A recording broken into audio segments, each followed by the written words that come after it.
I am Pierre Montay-Gruel, and I am the biology team leader at Iridium Network at the University of Antwerp, and my main focus in research is FLASH radiation therapy.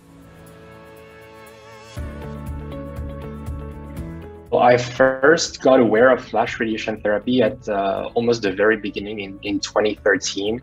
When I met Marie-Catherine Vosna for the first time, I was looking for an institute to host me for my master internship. And I met her in June 2013 at the Institut Curie in Paris, where she was irradiating animals with one of the first FLASH prototype. And I met her right there, and she gave me two different possible topics for my master's study. And one of them was FLASH radiation therapy. And I honestly did not really hesitate. After a couple of weeks, I called her and told her I wanted to work on FLASH radiation therapy. And that's how everything started for me. It was the very beginning, I think, of FLASH studies. She had started the FLASH studies maybe 2 or 3 years before. And yeah, that's almost 10 years now that I work on FLASH radiation therapy.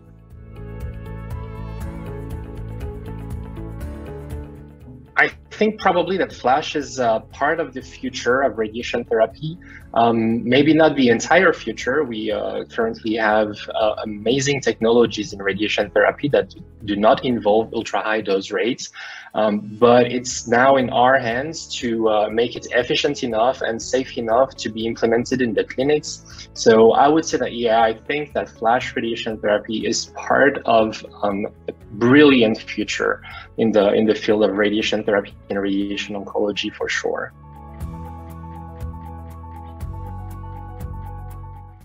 My team and I in Antwerp, Belgium, are working on two different aspects of FLASH radiation therapy. The first aspect is more fundamental to decipher the mechanisms, the biological and physical mechanisms underlying the FLASH effect.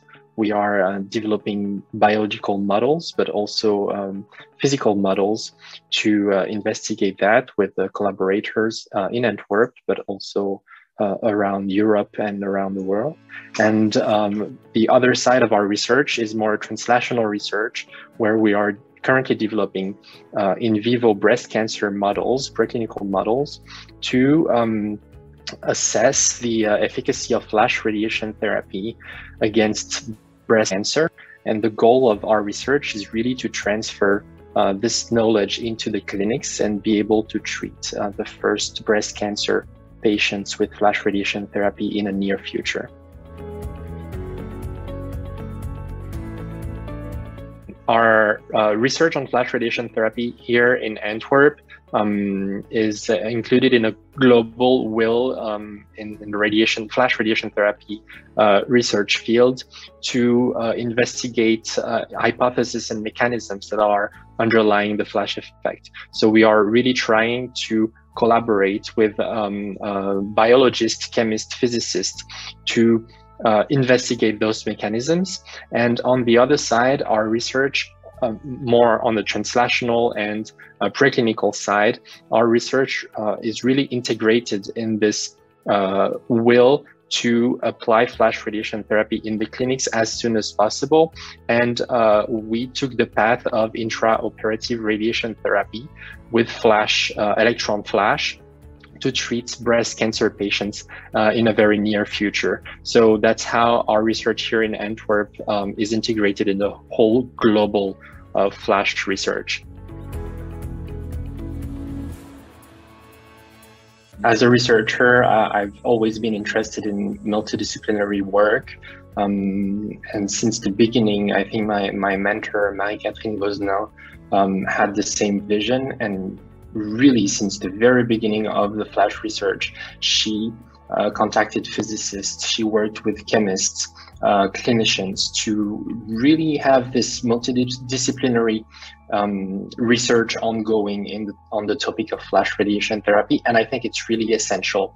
We are talking about something new, something that we don't understand yet. And anyway, when we are dealing with ionizing radiation, it's not only the biology that is involved. We have a whole continuum of physics, chemistry, and biology involved, and this three topics all together make possible to treat patients against the cancer they have. And if we do not work as a multidisciplinary team, we will never be able, first, to understand how FLASH radiation therapy works, but second, really implement it in the clinic. We are really lacking explanations to really tell how FLASH works in the biology, how FLASH radiation interacts with biological tissues. And what I hope for the 5 upcoming years is that one team or several teams together can really start giving good hypothesis with proof on how FLASH really works and interacts with the biology. I think it's really essential to give FLASH radiation therapy a brilliant future, both in the radiobiology, radiochemistry, radiophysics field, but also in the radiation oncology field, and to be sure that FLASH can be applied safely, but also in combination with other treatments. We are one more time really lacking those explanations. So let's hope that in the upcoming 5 years, we will see more clearly what happens when we put biological tissues under a flash beam.